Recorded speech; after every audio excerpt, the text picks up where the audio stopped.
পয়গম্বর মুহাম্মদ রাসূলুল্লাহ সাল্লাল্লাহু আলাইহি ওয়াসাল্লাম তিনি তার জবান দিয়ে বলেছেন, আমার কোন উম্মত যখন প্রতি নামাজের পর, প্রতি ফরজ নামাজের পর আয়াতুল কুরসি তেলাওয়াত করে, আল্লাহ রাব্বুল আলামিন তাকে জান্নাত দিয়ে দেয়।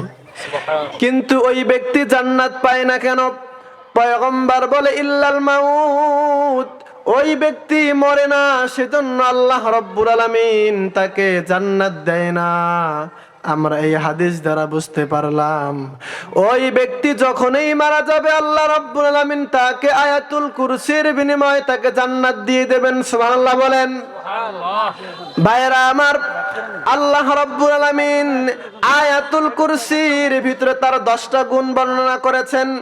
আল্লাহ রাব্বুল আলামিন তার 10টা ক্ষমতা আয়াতুল কুরসির ভিতরে দিয়েছেন। সেজন্য মুফাসসিরিনে কেরাম বলে আল কোরআনুল কারীমের ভিতরে যতগুলো আয়াত রয়েছে, এই আয়াতগুলির ভিতরে শ্রেষ্ঠ আয়াত হচ্ছে আয়াতুল কুরসি। কারণ এই আয়াতুল কুরসির ভিতরে আল্লাহ রাব্বুল আলামিন তার 10টা গুণের কথা বলেছেন।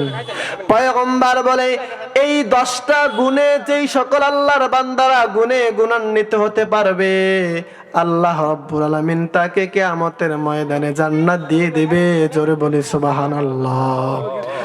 ভাইরা আমার, আয়াতুল কুরসি আল্লাহ রাব্বুল আলামিন আল্লাহ নাম দিয়ে শুরু করলেন। আল্লাহ রাব্বুল আলামিন বলতেছেন, আল্লাহু লা ইলাহা ইল্লাহু। আল্লাহ রাব্বুল আলামিন তার সিফাতি নাম দিয়ে আয়াতুল কুরসি শুরু করলেন। এই পৃথিবীর ভিতরে অনেকগুলো ধর্ম রয়েছে। হিন্দুরা, এ দুনিয়ার বান্দারা, হিন্দুরা তাদের রবকে আল্লাহ বলে ডাকে না, ভগবান বলে ডাকে। খ্রিস্টানরা তাদের রবকে গড বলে ডাকে। কিন্তু আমরা মুসলমান, আমরা আল্লাহকে আল্লাহ বলে ডাকি। এই হিন্দুদের ভগবানকে যদি সন্ধি বিচ্ছিন্ন করা হয় তাহলে কোনো কিছুই থাকে না। যেমন ভগবান থেকে যদি ভ কেটে দেওয়া যায় ভগবান, ভ থেকে যদি ভ কেটে দেওয়া যায় মুসলমান, তাহলে থেকে গবান।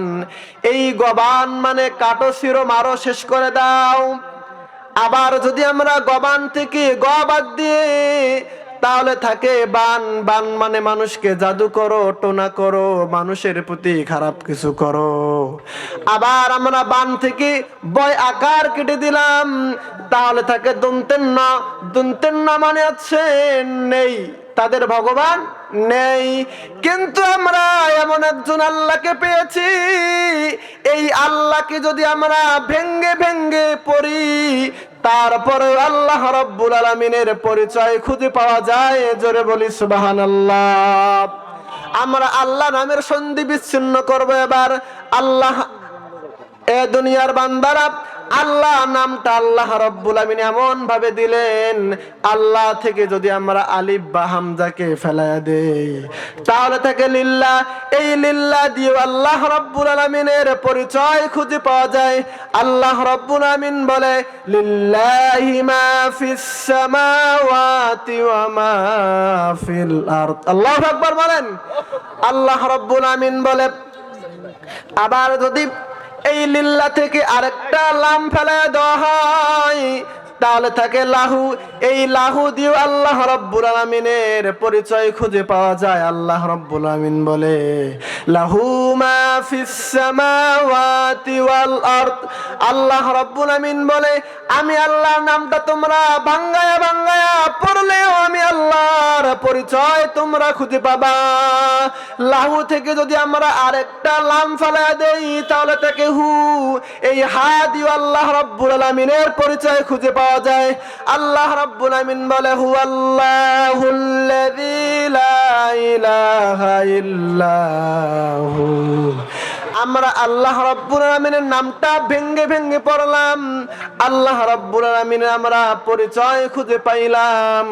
তাহলে ওই আল্লাহ রাব্বুল আলামিনকে আমাদের স্মরণ করার দরকার আছে না?